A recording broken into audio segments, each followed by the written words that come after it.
ఒక్కోసారి అనిపిస్తుంది చెడు జరగడం కూడా మంచికేనేమో అనిపిస్తుంది.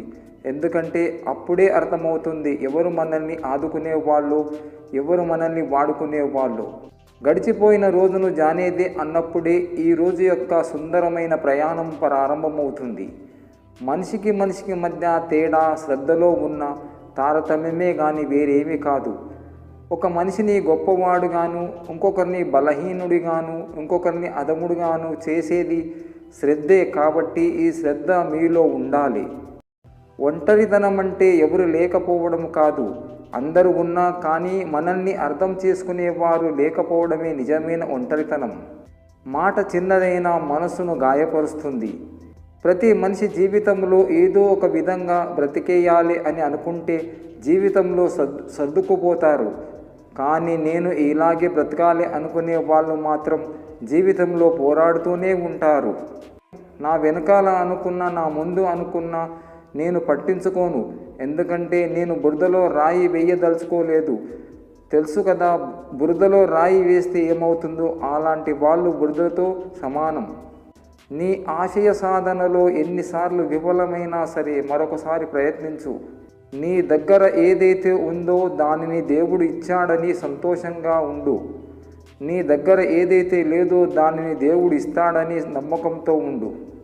మనిషిగా పుట్టినప్పుడు వాడు తప్పులు చేయకుండా, మధ్యతరగతి కుటుంబాలు అప్పులు చేయకుండా బతకడం దాదాపు అసాధ్యం.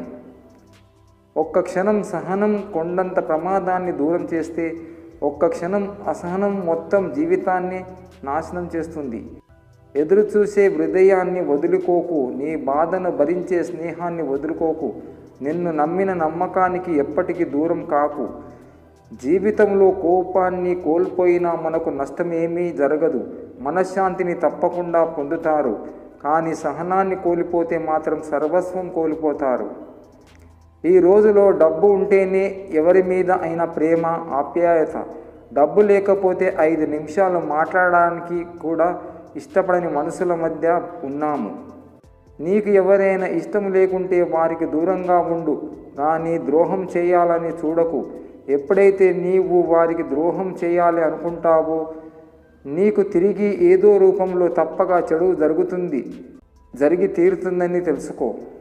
నమ్మకం ఉంటే మౌనం కూడా అర్థమవుతుంది. నమ్మకం లేకుంటే ప్రతి మాట అపార్థమే అవుతుంది. నమ్మకమే జీవితానికి ముఖ్య పునాది. ప్రపంచంలో అందమైన వారిని మీరు ఎంచుకోవద్దు. మీ ప్రపంచాన్ని అందంగా మార్చే వారిని ఎంచుకోండి. మంచికి ఉన్న స్వేచ్ఛ చెడుకు లేదు, చెడుకు ఉన్న ఆకర్షణ మంచికి లేదు. చచ్చాక శవంపై ఏడ్చే బంధాల కన్నా బతుకున్నప్పుడే జీవితంలో కింద పడకుండా అండగా ఉండే బంధం నిజమైన బంధం. నువ్వు ఎంత మంచితనముతో బతుకుతున్నా కూడా నీవు చేసే ఒక చిన్న పొరపాటు కోసం ఈ లోకం ఎదురు చూస్తూనే ఉంటుంది. దానిని భూతద్దంలో చూపడం కోసం ప్రయత్నిస్తూనే ఉంటుంది. నిన్ను ఎప్పటికీ వేరే వాళ్ళతో పోల్చుకోకు. ఎందుకంటే సూర్యుడికి చంద్రుడికి పోలికే ఉండదు. సమయం వచ్చినప్పుడు అవి మెరుస్తాయి. నువ్వు కూడా అంతే, గుర్తుంచుకో.